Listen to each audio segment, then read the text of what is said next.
Hello everyone, welcome back. Last time हमने discuss किया था पोटेंशियल एनर्जी। हमने एक सोर्स चार्ज लिया था, एक टेस्ट चार्ज लिया था। सोर्स चार्ज फिक्स था, टेस्ट चार्ज को मूव करवा के हमने देखा कि कितनी पोटेंशियल एनर्जी उसने पोजेस की। हमने बोला था कि अगर दोनों पॉजिटिवली चार्ज पार्टिकल्स हैं तो अगर ये पॉजिटिव है, ये स्मॉल बेबी चार्ज जो इसकी तरफ अप्रोच कर रहा है, ये इसको कैसी फोर्स लगाएगा? Repulsive force. बट अगर हम एक्सटर्नल फोर्स से इस चार्ज को इधर मूव करवाते हैं तो हमने बोला था कि वो जो वर्क डन होगा that is stored in the form of potential energy. जो हमने वर्क डन किया एक टेस्ट चार्ज को मूव करवाने के लिए from infinity to that point, वो हमारे पास in the form of work done जो हम कर रहे हैं वो स्टोर होगा in the form of potential energy. तो इस तरफ को हमारी जो पोटेंशियल एनर्जी है वो इंक्रीज़ कर रही है। इसी के ऑपोजिट अगर मैं बोलूँ, ये जो वर्क डन है ये तो कौन सा था? ये था जो हम कर रहे थे एक्सटर्नल फोर्स की वजह से। इसी के ऑपोजिट जब पॉजिटिवली चार्ज पार्टिकल दूसरे पॉजिटिवली चार्ज पार्टिकल को रिपेल करेगा तो वो एक फोर्स जो लगा रहा है उसमें होगी डिक्रीज इन पोटेंशियल एनर्जी। तो means work done by the electric field that results in the decrease in potential energy. क्या रिजल्ट आया? Work done by the electric field results in decrease in potential energy. तो ये हमने सीखा था। हमने बोला था जो वर्क डन है by the electric field that is equal to del U, change in potential energy. ये हमने एक एक्सप्रेशन किया था। तो चलिए आज हम स्टार्ट करने वाले हैं potential energy in an external field. मतलब अगर हम कोई चार्ज पार्टिकल्स ले रहे हैं और एक्सटर्नली भी हम इलेक्ट्रिक फील्ड अप्लाई कर रहे हैं तो कितनी पोटेंशियल एनर्जी होगी। तो चलिए स्टार्ट करते हैं। हमारे पास सबसे पहले हमने बोला कि अगर हम दो चार्जेस कंसिडर करें Q1 Q2 कितने डिस्टेंस पे प्लेस्ड है? R12 डिस्टेंस पे प्लेस्ड है। पोजीशन वेक्टर Q1 का पोजीशन है R1, Q2 का पोजीशन है R2। हमने दो ले लिए, एक R1 पे एक R2 पे। अब हम बोल रहे हैं कि मान लो जो पोटेंशियल ये पोजेस करेगा, पोटेंशियल होगा VR1 at point A due to electric field E। Electric field is negative of potential gradient हमने किया है। पोटेंशियल डिफरेंस आता है तो इलेक्ट्रिक फील्ड आती है, रिवर्स भी ट्रू है। तो अगर हमारे पास इलेक्ट्रिक फील्ड है तो पोटेंशियल भी होगा।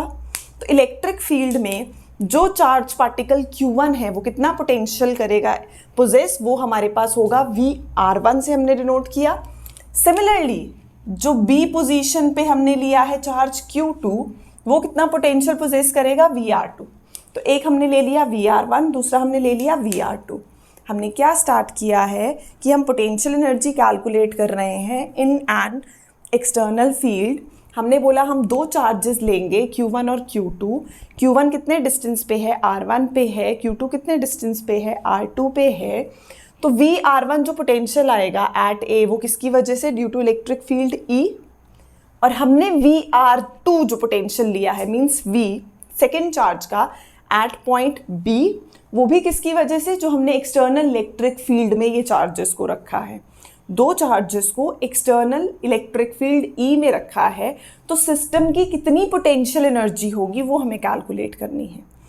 तो सिंपली एक चीज़ तो हमें पता है, जब क्लास खाली है, खाली क्लास में कोई एक बच्चा आके बैठेगा तो उसके लिए कितने सारे ऑप्शंस हैं। सब सीट्स वेकेंट है, उस पर कोई भी फोर्स लगाने वाला और चार्ज पार्टिकल नहीं है।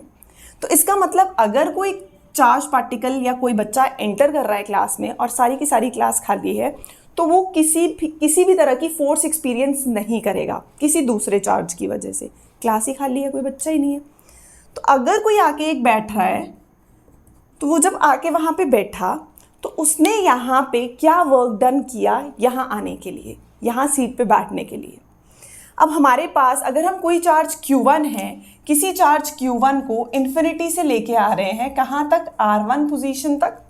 हमें इन्फिनिटी से R1 तक लेके आना है तो हमें पता है R1 पे वो कितना पोटेंशियल पोजेस करेगा? VR1। कितना पोटेंशियल होगा उसका? VR1। तो work done in terms of potential कितना हो जाएगा? पोटेंशियल क्या है हमारे पास? Potential is work done per unit charge. तो सिमिलरली वर्क डन कितना हो जाएगा? Work done will be QV। Charge कौन से की बात कर रहे हैं? 1 की। उसका पोटेंशियल कितना है वहाँ पे? VR1। तो हमारा वर्क डन कितना बन गया? Q1 और इंटू VR1।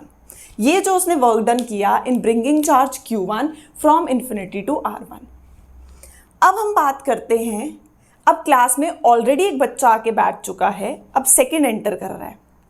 तो जब सेकंड एंटर करेगा वो फर्स्ट वाला उसको अपनी सीट खाली करके तो नहीं देगा, वो बोलेगा मैंने अपनी एक सीट फिक्स कर ली है, उसके अलावा जो तेरे ऑप्शंस है तो उसको चेक कर। तो मतलब जब सेकंड आया तो उसको फोर्स लगाने वाला फर्स्ट बैठा है कि मैं अपनी सीट तो नहीं दूंगा।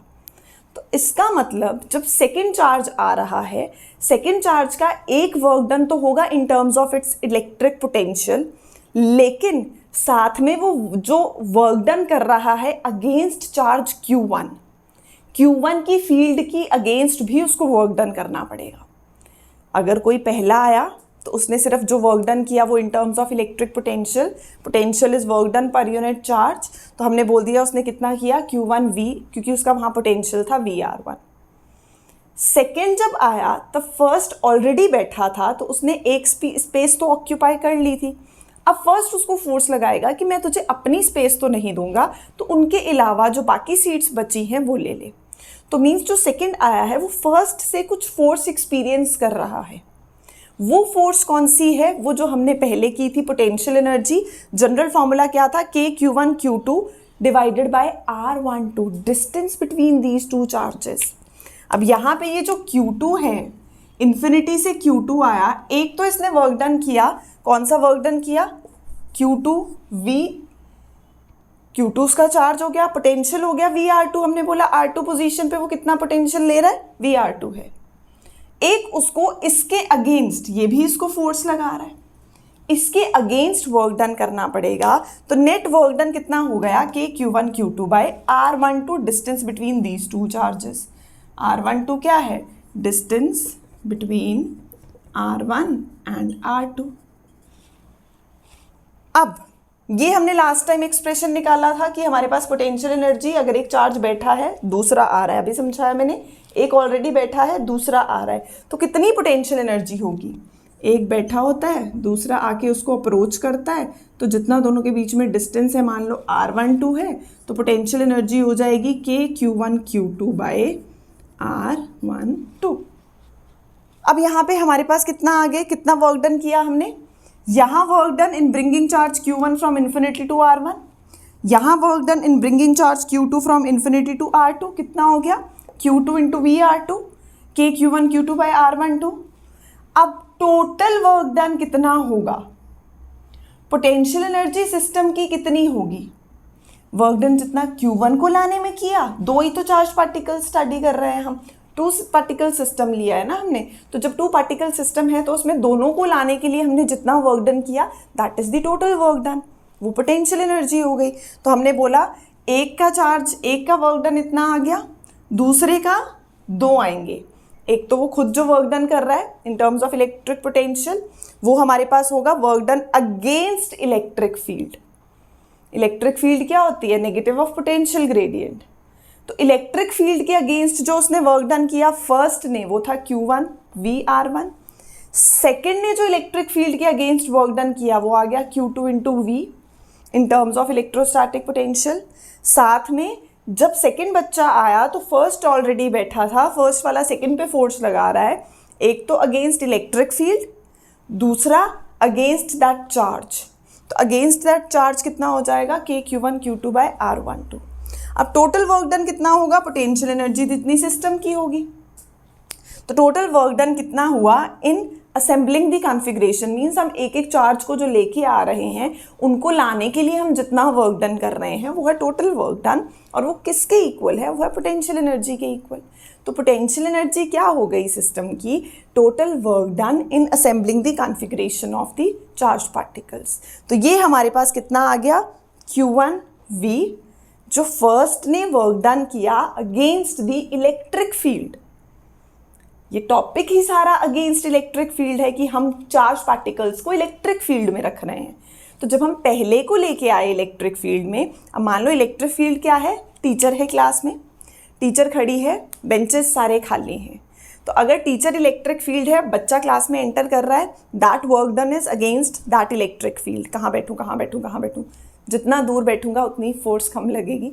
तो मीन्स हमारे पास एक इलेक्ट्रिक फील्ड हो गई टीचर की।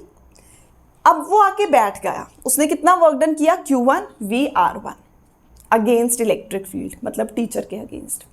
सेकेंड जब आया तो एक तो टीचर खड़ी है, तो Q2 VR2 against that electric field. Second जो हो रहा है वो अगेंस्ट दैट स्टूडेंट जो उससे पहले आके बैठा है। अब उसने एक सीट तो ले ली है, अगर 40 है तो उसमें से 40 में से एक निकल गई, 39 रह गई, तो वो अगेंस्ट उसके भी वर्क डन कर रहा है।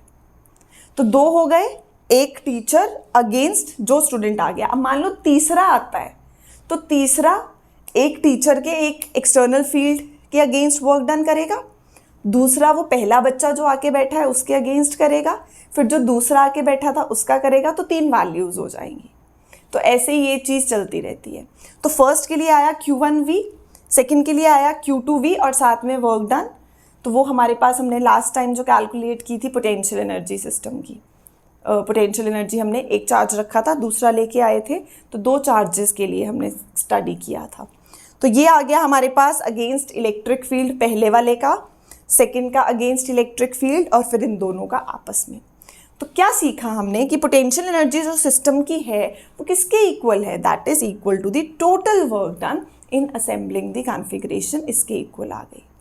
अब इसी पे बेस्ड हम क्वेश्चन देखते हैं कि हमारे पास एक क्वेश्चन है, calculate the work required to be done to make an arrangement of 3 particles each having charge plus Q such that the particles lie at the vertices of an equilateral triangle of side A. What work will be done by the electric field when the particles are shifted away so that the side becomes 2A? अच्छा, पहले ये था triangle, हर side पे हमारे पास कितने charge particles हो गए, 3 हो गए। सिमिलरली हमने अब क्या किया, लेंथ इंक्रीज कर दी। पहले लेंथ कितनी है, पहले लेंथ है हमारे पास A, फिर लेंथ हो गई हमारे पास 2A। सेम चार्जेस हैं, हमने डिस्टेंस इंक्रीज कर दिया। तो टोटल वर्क डन कितना होगा, total work done by the electric field results in the decrease in potential energy. सब कुछ छोड़ के पहले तो पोटेंशियल एनर्जी देखते हैं। पोटेंशियल एनर्जी सिस्टम की 3 चार्जेस, तीनों सेम, तीनों के बीच डिस्टेंस भी सेम, इक्विलेटरल ट्राइंगल है, तो और आसान हो गया। तो इन दोनों का लेंगे KQ2/A, इन दोनों का लेंगे KQ2/A, इन दोनों का लेंगे अगेन KQ2/A। तो क्या आ जाएगा हमारे पास, KQ2/A, KQ2/A करते हैं तो हमारे पास आ गया UI initial KQ2/A plus KQ2/A plus KQ2/A, ये आ जाएगा 3KQ2/A। फाइनली डिस्टेंस डबल हो गया, तो UF क्या बन जाएगा, KQ2/2A, KQ2/2A, KQ2/2A। तो ये आ गया 3 times KQ2/2A। Work done by the electric field results in decrease in potential energy. तो पहले केस में ज़्यादा थी, दूसरे केस में एनर्जी कम हो गई, यही मान के चलें। तो हमारे पास work done by the electric field will be equal to minus del U, मतलब UI माइनस UF के इक्वल। नॉर्मली डेल यू क्या होता है, चेंज इन पोटेंशियल एनर्जी क्या होती है, फाइनल माइनस इनिशियल, बट क्योंकि ये नेगेटिव है, डिक्रीज इन पोटेंशियल एनर्जी है, तो इनिशियल माइनस फाइनल, उल्टा हो गया। वैसे डेल यू कितना होता है, UF माइनस UI होता है, फाइनल माइनस इनिशियल होता है। Due to this negative sign क्या बन जाएगा, UI माइनस UF बन जाएगा। अब इन दोनों को अगर हम सबट्रैक्ट करें, हमें दिख ही रहा है क्या आ रहा है, UI माइनस UF, तो क्या आएगा, del U will be, UI है 3KQ2 और work done by the electric field will be UI minus UF। बहुत ही सिंपल है, देखो 3KQ2/2A। तो अगर मैं 3k⁴/2a कॉमन ले लेती हूँ, 1 माइनस हाफ, तो आंसर कितना आ गया 3/2k⁴/a। अब यहाँ पे आप k की वैल्यू 1/4πε0 पुट कर सकते हैं, वो नीचे 8πε0 बन जाएगा, तो आगे चलता रहेगा। ठीक है, तो ये था हमारे पास, अगर हमें पोटेंशियल एनर्जी सिस्टम की कैलकुलेट करनी है, that is equal to the work done in assembling that configuration. और हमने बोला कि हमारे पास यहाँ work done by the electric field से क्या होता है, डिक्रीज इन पोटेंशियल एनर्जी होती है। तो normally work done is equal to change in potential energy, but क्योंकि डिक्रीज हो रही है तो हमारे पास ui माइनस uf आ जाएगा। चलिए बेटू बाय।